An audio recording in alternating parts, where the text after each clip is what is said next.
AnimaFac AFIT 77, Le REFET témoigne sur recrutement des salariés et le management d'équipe.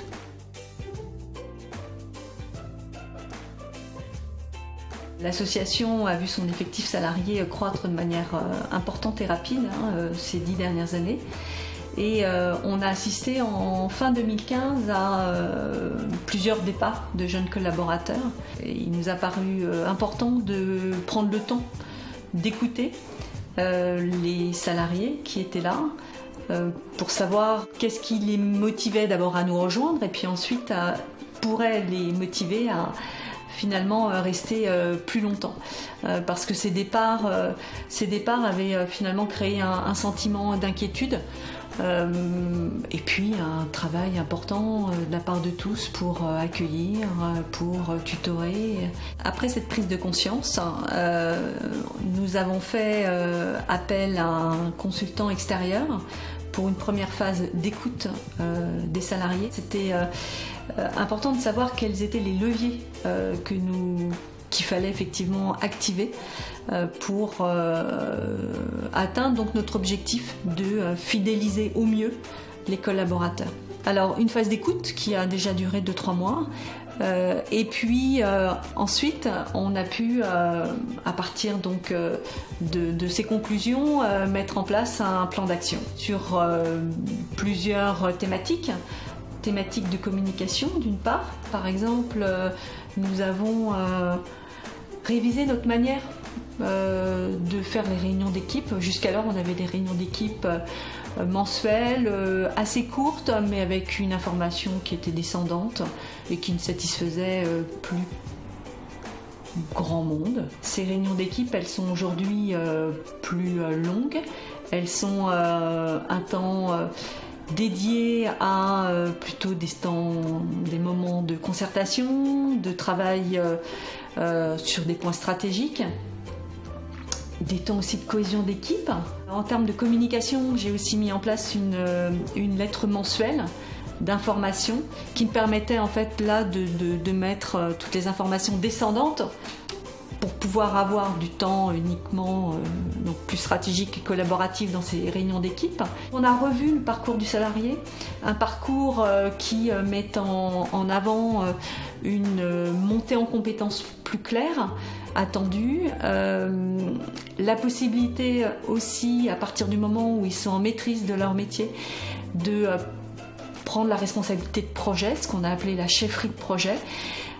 On en a aussi profité pour supprimer un échelon hiérarchique parce qu'il fallait faire de la place en fait à ces conseillers désirant prendre des responsabilités. On est sur aujourd'hui évidemment la revalorisation salariale. On est en train de réfléchir la grille en fait de salaire. Forcément, si on revoit les fiches de poste, si on revoit les parcours, il faut après s'attaquer évidemment à la rémunération.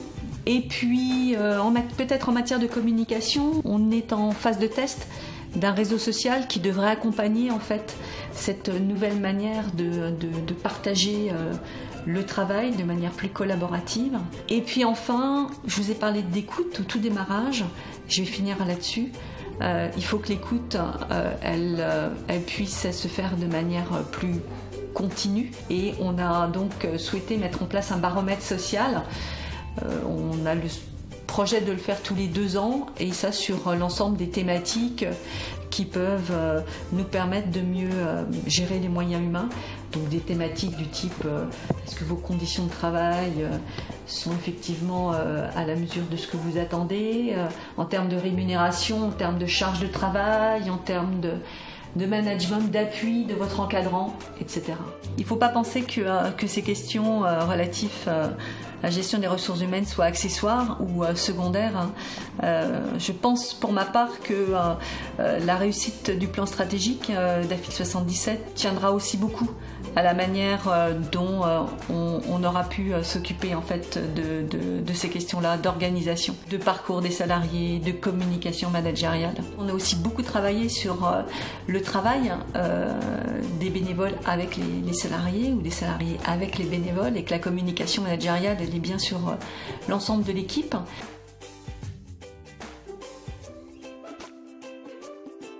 Il faut déjà définir ce qu'est un manager et ce qu'est un leader. Un manager, c'est un titre en fait que vous avez dans votre fiche de poste ou de mission. Un manager, c'est quelqu'un qui organise, planifie, coordonne. Il a des objectifs et il doit les atteindre. Un leader, c'est une personne que vous avez envie de suivre, qui vous donne envie d'agir. Un leader, c'est une personne qui a une vision et qui doit la mettre en place. Donc ce n'est pas un titre, c'est plutôt une reconnaissance d'une autorité par ses collègues. Du coup, on peut être un manager sans être un leader et vice-versa. On peut savoir coordonner des équipes et des projets, donc être un bon manager et ne pas savoir être un leader et vice-versa. Un leader peut ne pas savoir comment mettre en place concrètement sa vision.